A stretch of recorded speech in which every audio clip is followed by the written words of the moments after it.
Welcome guys, இது உங்கள் துர்கர்ணி vlogs.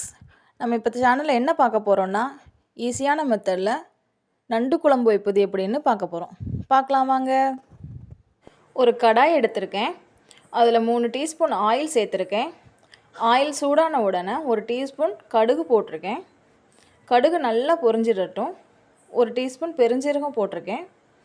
அப்புறம் ஒரு பெரிய சைஸ் வெங்காயம் கட் பண்ணி வச்சுருக்கேன், அதில் சேர்த்துக்கலாம். வெங்காயம் நல்லா பொன்னிறம் வரும் வரை வதங்கட்டும்.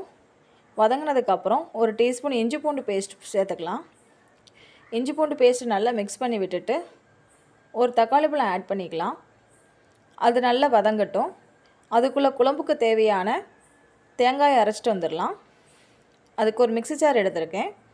அதில் 3 சில் தேங்காய், ஒரு தக்காளி, 4 பல் பூண்டு, கொஞ்சம் பெருஞ்சீரகம், கொஞ்சம் நல்ல மிளகு சேர்த்து ஃபைன் பேஸ்ட்டாக அரைச்சிட்டு வந்திருக்கேன். இப்போ பாருங்கள், நல்லா ஃபைன் பேஸ்ட்டாக அரைச்சிடுச்சு. இப்போ வெங்காயமும் தக்காளியும் நல்லா வதங்கிடுச்சு. இப்போ அரைச்சி வச்சுருக்க தேங்காவை ஆட் பண்ணிக்கலாம்.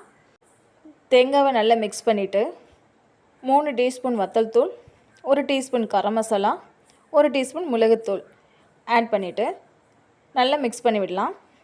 இப்போ குழம்புக்கு தேவையான தண்ணியை சேர்த்து நல்லா மிக்ஸ் பண்ணிக்கலாம். இப்போ அதில் ஒரு முருங்கைக்காயும் கொஞ்சோளம் முருங்கை இலையும் ஆட் பண்ணிக்கலாம். இப்போ குழம்புக்கு தேவையான உப்பு சேர்த்துக்கலாம். நல்லா கொதி வந்ததுக்கப்புறம் நம்ம நண்டு சேர்த்துக்கலாம். நான் 1/2 கிலோ நண்டை நல்லா க்ளீன் பண்ணி வச்சுருக்கேன்.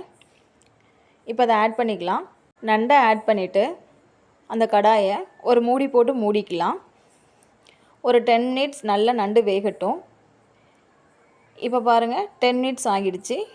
இப்போ ஓப்பன் பண்ணி பார்க்கலாம். நல்லா நண்டு வெந்துடுச்சு. அவ்வளோதாங்க, நண்டு குழம்பு ரெடி ஆகிடுச்சு. தாங்க, ஈஸியான முறையில் நண்டு குழம்பு வச்சாச்சு. நீங்களும் இதே மாதிரி ட்ரை பண்ணி பாருங்கள். ட்ரை பண்ணி பார்த்துட்டு மறக்காமல் எனக்கு கமெண்ட் பண்ணுங்கள்.